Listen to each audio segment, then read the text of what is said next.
Anthony, so great to see you. Look at me. I'm back in my home studio. Look at me, so am I. I'm Anthony. Welcome to No Vacancy Live. That's my friend Glenn. You're watching the #1 show in hospitality.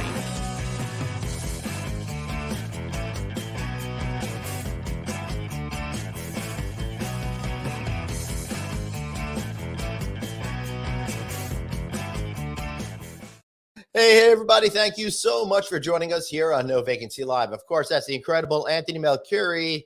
I'm the Glenn Hausman over here. Thank you so much for tuning in today. Anthony, really great to see you. I'm very excited to talk a little bit about human resources and empowering your people and all of that kind of stuff today. But before we get into it, I've been complaining about my airline of choice lately, but I had the opportunity to stay at the new Delta Sky Lounge at LAX, and it was phenomenal. Maybe the best lounge I've ever seen. Really? Yeah, I saw the pictures and they look very nice. So I look forward to, I'm going to be in LA the end of the month. So I look forward to it. It's great. It is so much fun to see all of these new terminals opening now and the amount of money that Delta's really been putting into these terminals be successful. The LaGuardia one I'm going to see in a couple of weeks. It just opened. The brand new LaGuardia airport is almost done. That LAX terminal is really a major upgrade from what we saw before. So it's at least that part of travel is getting better. I look forward to it, Glenn. Yeah. All right. Let's get right into our interview because we're a little bit limited on time today. We got the incredible Joy Rothschild, Chief Human Resources Officer with Omni Hotels and Resorts. And though it may look like I'm Louisville today, I'm not actually Joy. How are you today? Welcome to the show. I am great. Thank you. And I'm delighted to be here. And I love seeing Omni Lou in the background. That's a great name for it, Omni Lou. Yes. Yes. So do a lot of people insist on calling it Louisville, or you have to correct them and tell them how to say Louisville? We have to correct them. And I'll tell you a funny story about that. Before we opened the hotel, we sent every general manager in the company 3 bottles of bourbon. And the first bottle was engraved Lou. And the second bottle was engraved A-U-H. And the third bottle was engraved B-U-L. I love it. We're going to have this hotel. You have to know how to say it. I love that you did that. So say it. So I say it right. Yeah. Yes. So say it. Louisville. You got to kind of like have a little marble mouth. Louisville. Yeah. It sounds like you had a couple drinks when you say it, right? Louisville. Yeah. Yeah, that's right. You have a little bit of the bourbon and then you say it. So Joy, before we get on with the interview, in the green room, I said, I say the name David Harker, and you say? I adore him. He's our corporate chef. He's incredibly hard worker. He's very respected. He's an amazing talent. And he's a Boston sports fan. So he checks all the boxes for me. And he's a hockey player. Yes. Yeah. And a big Bruins fan. Right. Yes. If you're sitting next to him in the poker table, don't mess with me because he'll protect me. I didn't know that about him. I won't tell you that story, but I will tell you this quick story because it's important. Because we talk about human resources, we talk about hard worker. Joy, I don't care. You've worked with 1,000 people, hundreds of thousands, whatever you've worked with, and you can't say who's the hardest worker, but I can.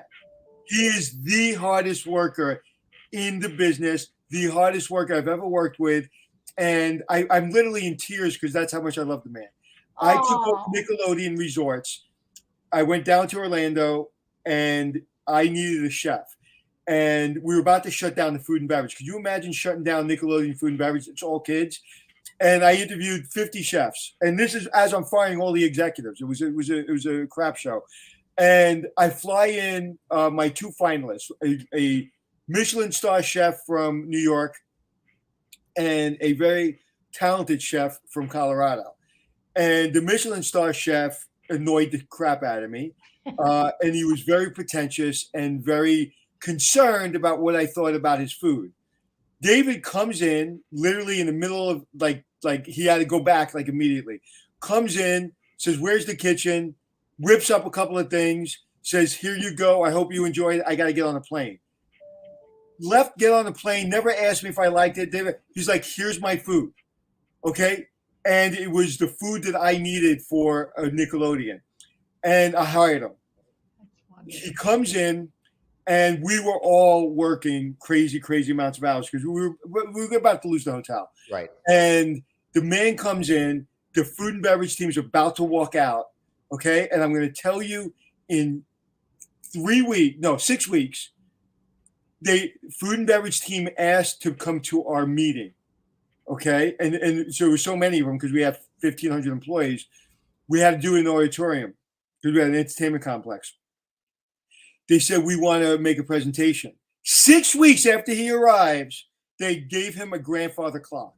Oh. So ask him where his grandfather clock is. Okay. Where? And when I was really riding him hard, like, and I don't need to ride him hard because he's a real hard worker. Yeah. He comes to me one day, and it's the only time he ever kind of got a little pissed off at me. And he looks at me and he goes, "I need a compactor." And I was like, "How big?" And he goes, "I need a big compactor."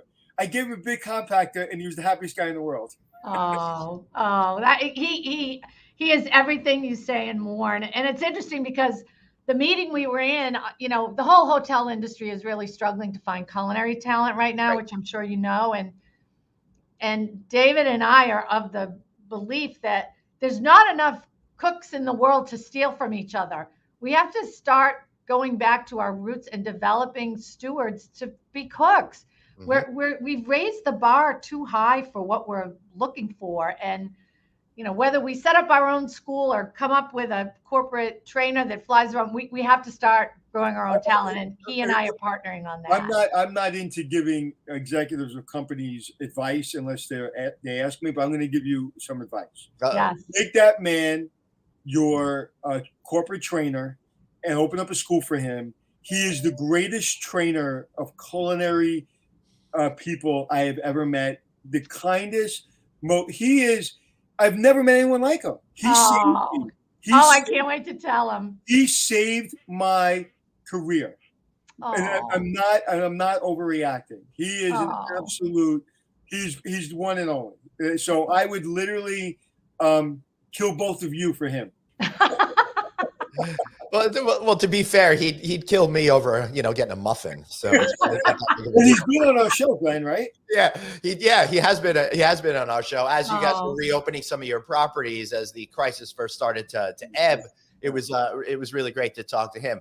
But Joy, you said something interesting, and I think that's a really great entry point because obviously in HR, you're well aware of the staffing challenges that are happening now. And I like what you're saying because what you're talking about is taking responsibility onto yourselves to create those future workers as opposed to hoping the right person walks in the door. Share a little bit about that philosophy, if you would.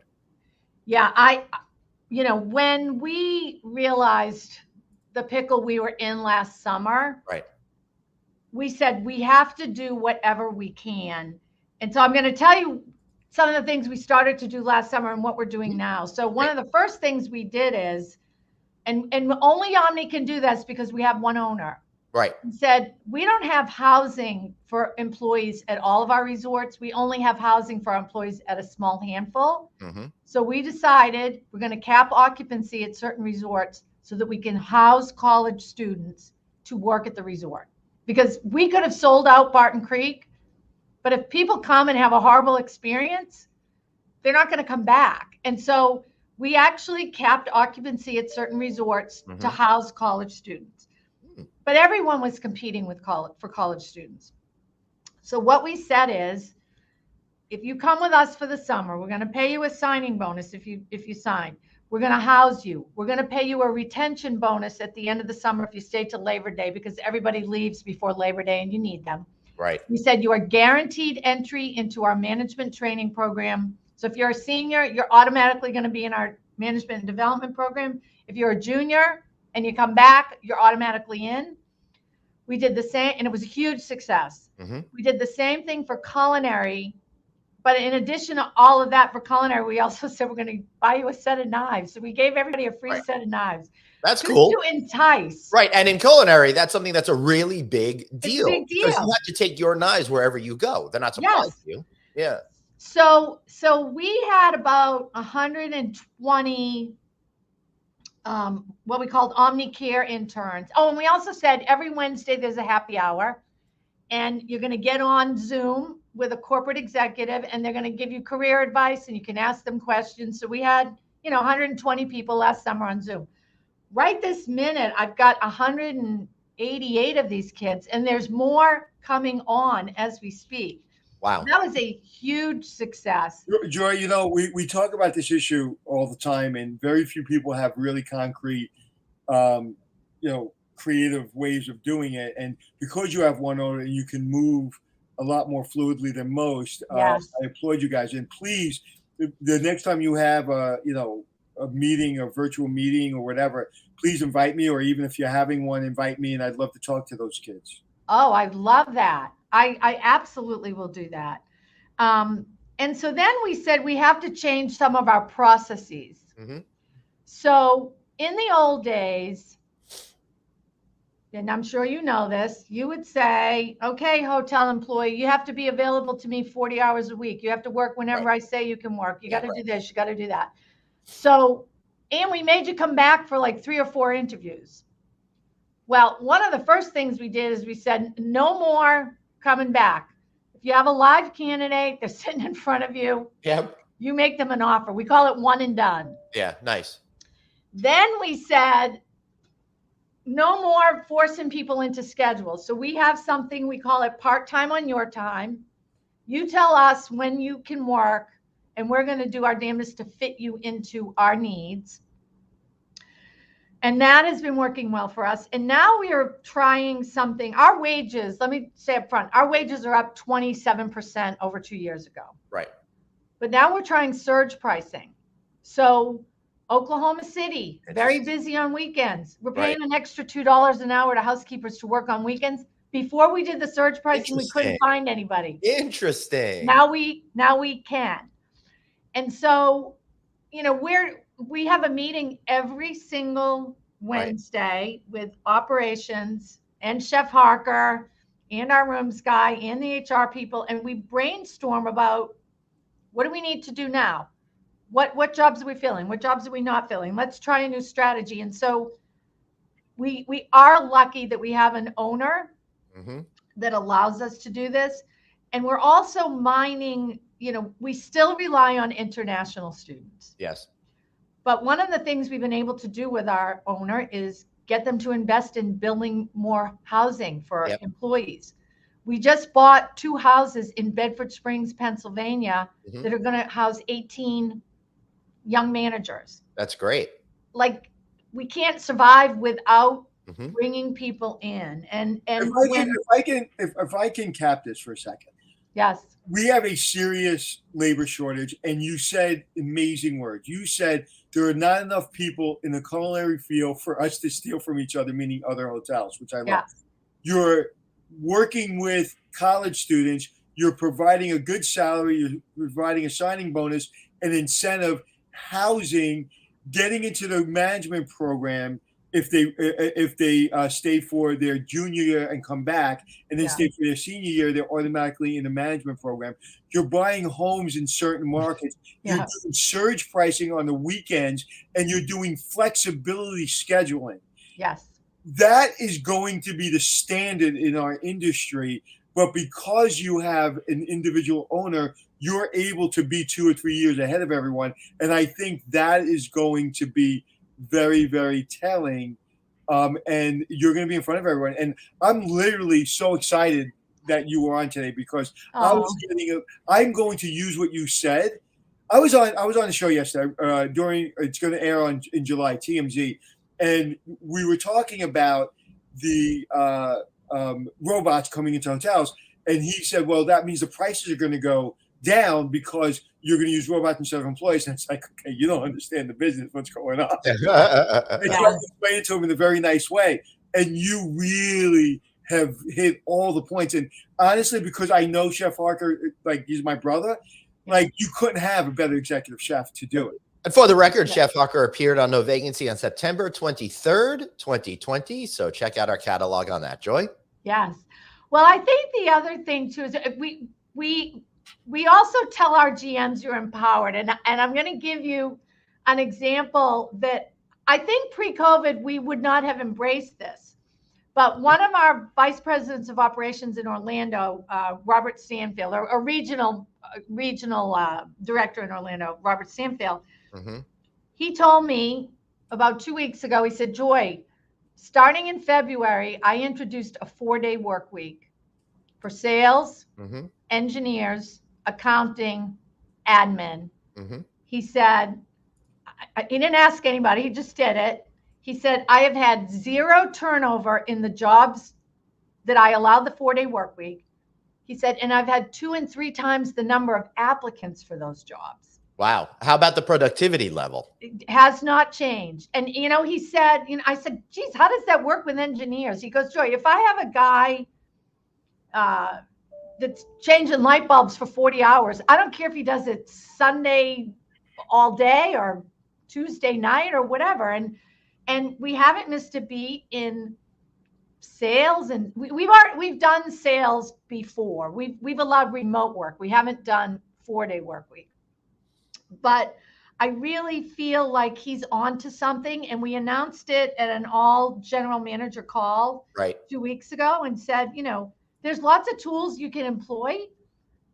Try it. And that's a real paradigm shift for a lot of GMs, but it's working for him. And I think that's something as a company we're going to look more seriously at. Not every job can you do it, but certainly where you can do it, why not? As challenging as this time is for everyone, you seem really excited. Why? I've been around a long time. I'm in my 60s. I feel like I have the chance to reimagine the workforce of the future. Like, that's awesome. I've been doing my job for years, and then COVID happened and everything got thrown out the window, and you were kind of building the plane while you were flying it for 2 years. And now kind of looking at everything and saying, would we do it this way again? If I was building this policy again, would I do it this way again? So A, you get to be innovative, and B, I think the industry is at a time where we're throwing a lot of things against the wall, and some work and some don't, but some are great. Like, I will also tell you, the HNLA announced maybe a month and a half ago or 2 months ago, they had released more visas. Right. So we went to our partner and said, what are countries that are going to be new to this visa program? Because the Philippines, you still can't get anyone from the Philippines here. Right. So we decided to go to San Salvador. I sent 7 people down, quite a few were our chefs. We made 340 offers, and then the visa process got slowed down in Homeland Security. And everybody was like, oh, was that a good idea? Should you have gone? Blah, blah, blah. Well, we just found out Friday, all the visas got cleared, and they're going to be here in 2 weeks. And that's 340 people coming that we didn't have 2 weeks ago.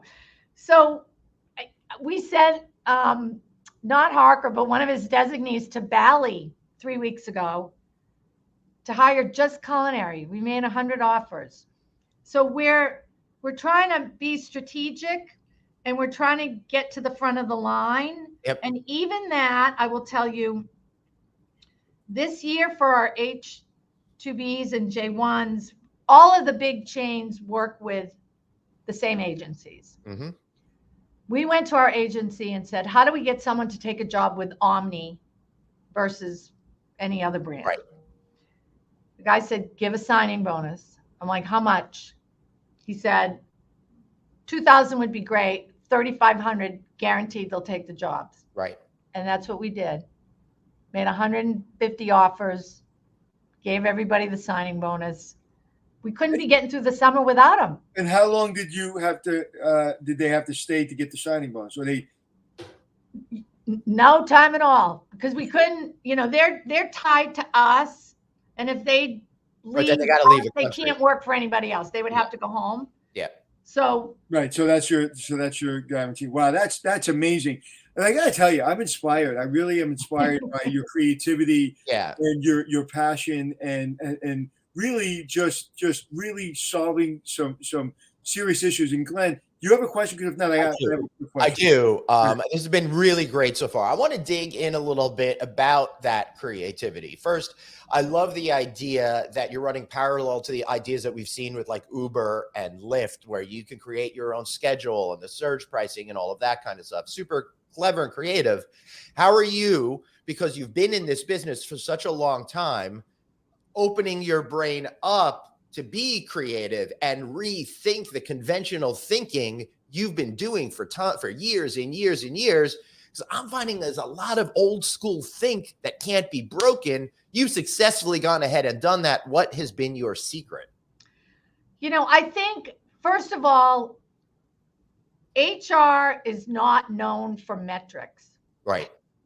So every single Monday, we have a report that goes out that says how many jobs we filled this week, how many people we lost this week, who were we rank the hotels high to low. How many people did you hire last week? How many people did you lose? We rank the hotels year to date. We look at what jobs we're turning over. And so we're looking at this every single week and reporting it out up to the president of the company, who's my boss. And we're saying, okay, this is our number one issue. What can we do? And so there's a lot of people that are weighing in on, have we tried this? Have we tried that? Our president was the one that came up with the surge pricing. Now, I will tell you this. I am now trying to change the conversation, and I'll tell you why. Yes. We've hired 10,000 people year to date, and I'm almost at 16,000 staff. Wow. I've lost 2,600, and I have 2,700 openings. Wow. So we have a retention problem. Right. Now I'm like, all my jobs could be filled. We have a retention problem. And so now we're diagnosing, what is that about? And the number one reason people are leaving our industry right now is work-life balance. And it's all connected. We don't have enough staff. So the people that are here are working extra hard and they're getting burnt out and they're leaving. So we're not going to stop anything we're doing on the recruiting and innovation there, but we're trying to pivot now to retention. How do we hold on to the people that we have? Because that's clearly what's hurting us. And I would tell you, pre-COVID, it was typical to have 1,500 jobs open. So we're not that far off. We're double what we normally were. But I don't have 7,000 jobs open or 10,000 jobs open. I've got, under 3,000. But it's all tied to our guest experience. And so now we're also looking at where are hotels, where are they having a positive experience, where are people complaining about the service, and how much of that is related to staffing, and what can we do about it? So I would tell you, crisis creates innovation. Urgency creates innovation. There's a lot of people weighing in, but I would also tell you metrics help you keep focused on it. Yeah. And, we talk a lot about all of the companies consolidating, becoming bigger and bigger and bigger.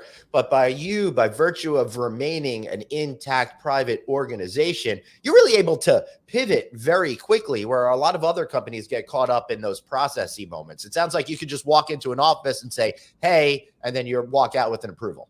Yeah. Like I can say, we want to try this, and it's a yes or no. It's usually been a yes. I would also tell you that Omni is committed to stay over housekeeping. Omni is committed to having you speak to a desk clerk if you want to when you check in. We are never going to be the company that says no stay over service. We are never going to have a robot come in and do whatever they're going to do in your room. We're going to have the jobs. And so the fact that we remain committed to that, I also think helps us as a brand say to our employees, we're in it for the real guest experience for the long haul. When we first reopened during COVID, some of our hotels had no F&B open. And I was traveling a lot, doing union negotiations and other reasons. And I'm like, you cannot wake up at the Omni San Francisco and not be able to get a cup of coffee in the hotel. Or land at 10 o'clock at night and not have a sandwich. And our president said, that's 100% right. We have to have what customers want. And so we've got F&B in every hotel. We've got room service. It looks different. but we still have it. I stayed in one of your hotels during COVID. Can't remember which one, but it was an older, meaning like a landmark hotel. Yeah. I can't remember which one it was, and there was no food and beverage, but it was during COVID. And you're right, it does make a difference. But they say necessity is the mother of invention, and that's never been more true. But so you've been in the business for a long time, and you're so excited. Like my wife could retire next year, but she could have retired 5 years ago. But she's a pre-K teacher, and I was like, "You can't retire." She goes, "Why?" So because you come home every day like so happy that you're like you love your kids. So you're still so happy. You love all your kids. You love what you do. A lot of people are like, well, people are demanding this price and this wage, and they're demanding flexibility, and they're demanding. Wouldn't you have liked growing up in this industry to have a say in your work-life balance? Wouldn't you have liked, like when you were a line employer early on, when I was a line employer, to be able to say, hey, I need a little bit more money. Hey, I'd like to discuss with you a little bit more flexibility in my schedule. Yeah. So as much as people look at that and say, oh my God, the employees are in charge now. No, they just want to be treated as a full person. And as a person that early on in my career was like, if I want your opinion, I'll give it to you. It's really kind of, I wish I had that ability. I remember if the general manager or whoever my boss was told me to do something, I mean, it was never, and I'm a pretty direct person, but when I was a young line employee, a manager, whatever you told me to do, I did. Even having a cat running across my desk. I've been gone for a couple of days. So I love that cat. Leave the cat there. So how do you? So I would imagine, just knowing you for a few minutes, you like embrace it. Yes, we don't have any choice. And yes, I would have loved the flexibility when I was growing up. I wouldn't dare question my GM, complain about an hour I worked. I can remember like being transferred. You got to be in this location in 2 days and you're not getting a raise. I'm like, okay. Yeah, right. And my favorite line in the beginning when people would complain, I go, did you bump your head? Like, yeah. my favorite line. Did you bump your head? Like, what are you talking about? Like, we got it. Because it really wasn't, like, I was never in it for me. I really wasn't. I always wanted to get promoted and make more money like everybody. But it was like the team. So it's like, this is what the team has to do. It's like nobody wants to do this, but we have to do it. And you just do it. And again, there's no better example than crazy David Parker. Yes. And I have one of my daughter just graduated from college, and my son is just finished his second year of law school. They're both working. They're both only have to go into the office 2 or 3 days a week, not all the days. And my son's law firm just said, you can be fully remote. And I said to my son, don't do it. Yeah. I said, promotions and career opportunities are about relationship and proximity. Yep. You need to be in that office. So as much as I embrace flexibility, there is still my core belief that if you're in my office and I see you every day, I'm going to be giving you projects and developing a relationship with you. And it's you have an advantage over somebody that I never see. 1,000%. Yeah. But there's not a young person I know that doesn't have some modicum of flexibility, and that is very hard to embrace. Yeah, my daughter has flexibility, and it's 2 days a week. And now I realize, Joy, why Glenn hasn't promoted me, because we haven't been in the office a lot. I know. Now this one here, she's here all the time. She just became CEO. I love it. So I never do this, but Glenn, I'm going to ask you your perspective as far as what do you think about this conversation? And I know I've kind of dominated a little bit. No, I know, because I love that you're dominating this conversation. I wouldn't say dominating. I would say you have a more insight and depth of knowledge because you were in it. So what is your perspective of being in our industry, even though you haven't run hotels, and seeing this natural progression? Whereas, listen, we had everyone under control, right? And what we feel under control is like, well, this is when you're working, this is how much you're making, that's the way it is. Yeah. Now it's all turned on its head, and it's like, excuse me, I'll come in on Saturdays and I'll work from 12 to 5 and you'll pay me $30. Thank you very much. What do you think that's good going forward? Or do you think that's bad? I think it's great because my entire career, particularly when I do speeches and stuff like that, is all about the notion of rethinking conventional thinking. I've been doing that for a good 15 years now because I just have been stuck with seeing groupthink all the time. And that gets us into danger. And I think what we're going through right now, I think you said, it's natural changes. I see it as more as unnatural changes. We're finally at the point where situations have forced us to make real proactive change without that fear of failure. And Joy, you've been getting in there. You've been doing stuff. It can't all be successful, but I love that you're out there trying new things and seeing what's going to work as we try to invent the future of work going forward. So I think it's been an absolutely phenomenal conversation. And I really hope that people watch this thing again and again and share it around because that's what's going to help get us back to where we need to be. I got to stop hitting my camera. David Harker just texted me. I got to look at it in a second. No way. Yeah. Here, because I sent a picture of us on right now. Yep. He is. I'll read what he said. So cool, phenomenal person. Joy's one of the best I've ever worked with, and big Boston Celtics fan. All right, shut her off. All right. Look at what I had. I had this on a few minutes ago. That's good. Did you get that from Flavor Flav? That's right. How'd you hurt your hand? Oh my goodness. This is crazy. My husband has a walker. And we were in a store and he started to fall and some guys were near us and caught him, but the walker crushed my hand and broke it. And so 2 weeks ago, they put pins in it, went back with a follow-up. They're like, the pins didn't work. So then they put a plate in my hand last week. So I've had 2 surgeries in 2 weeks. Oh my goodness. But I'm back at my desk. Wow. And your husband hits you. What's that? So your husband threw something. Right. That's what I told him. I'm going to tell him when I hit him. Yeah. Yeah. But, this has been an incredible conversation with, and there's so many people that leave our industry too early. Someone like you can go into any industry and be successful, running Pepsi-Cola, human resource, anywhere you can be successful.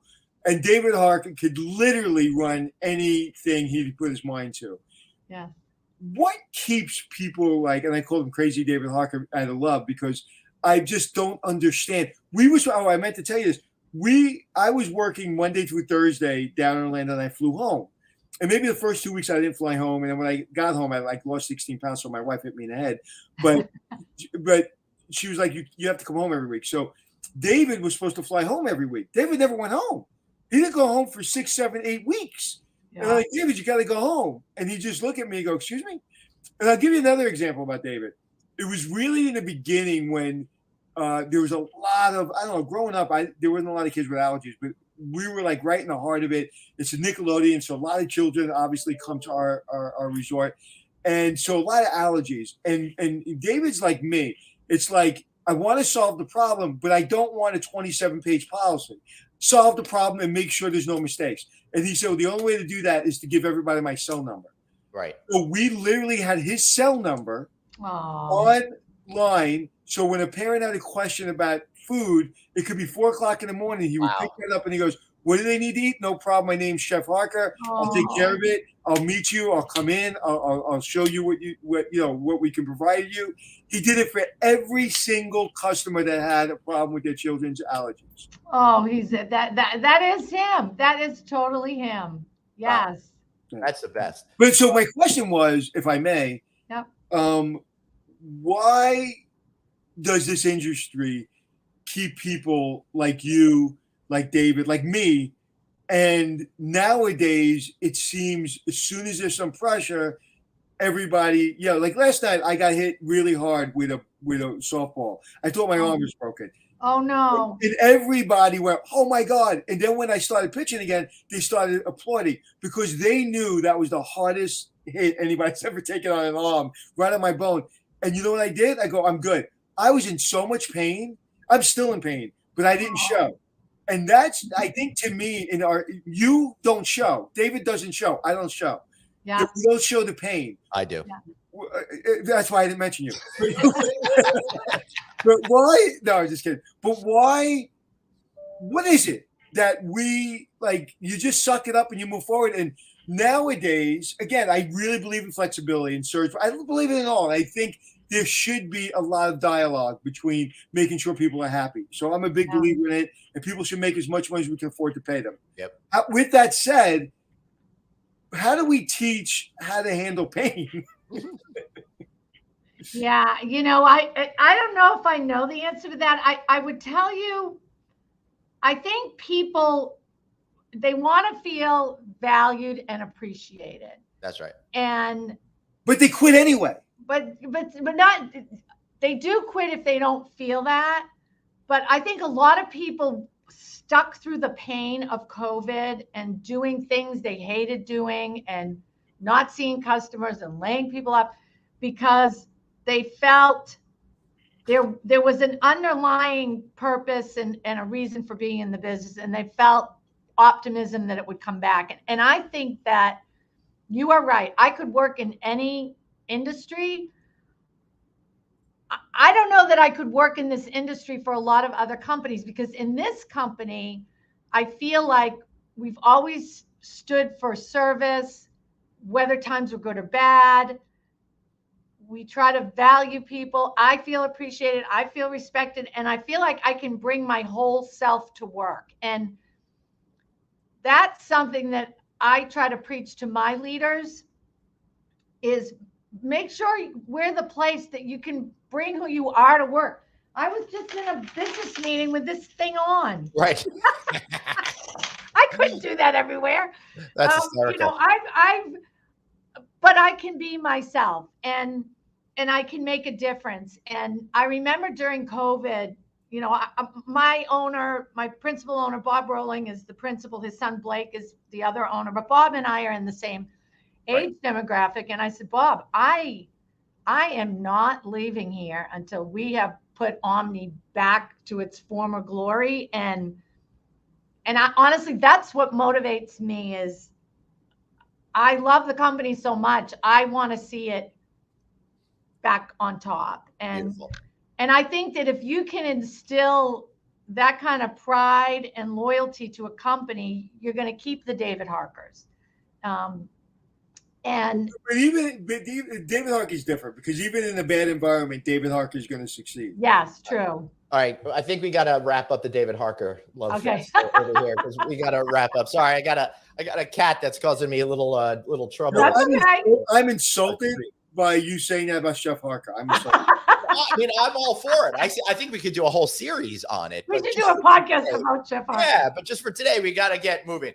Joy, any final words? And I should say, if people want to work at Omni, how can they learn how to do that? Okay, they go to www.omnihotels.com/jobs, or message me on LinkedIn, or look for us on Indeed or Glassdoor. And we are really open to any level of experience, no experience. We can make you fall in love with this industry, as long as you have that fire burning bright inside. Yes, you, right, you gotta be optimistic and people oriented. Right. Joy, optimistic, the most important thing. Yep, Joy Rothschild, Chief Human Resources Officer at Omni Hotels and Resorts. Thanks so much for being here. If you want, just please hang out for a second while we wrap up, and we'll say goodbye. What an absolute honor and pleasure to meet you. Oh, thank you. I loved it. So fun. Thank you. All right, Anthony, that was great. I mean, we learned so much today, not just about how to be more effective in getting more people to work, but about being creative when you're trying to solve problems. And the difference between working for a company that can flow quickly and a company that has to have 27 signatures and everybody's afraid for their job. Yep. One thing you shouldn't be afraid of is listening to us on audio. If you're watching our video show, listen on Apple Podcasts, iHeartRadio, Stitcher, wherever you get your shows, we are there. And if you're listening to us right now and love to take a look at our pretty faces, well, you could find us on Anthony or my LinkedIn pages, novacancynews.com, and Anthony's Facebook page. There's a great community of people over there that you can interact with as well. He's at Anthony Hotels. I'm at Traveling Glenn. Any final words? Don't forget my TikTok at Anthony Hotels. Follow me on TikTok. There you go. All right, TikTok. All right, there we go. At Anthony Hotels. I love that. Yeah. All right, everybody. Thanks so much for being here. Remember, you've got one life, so blaze on and Be kind to yourself.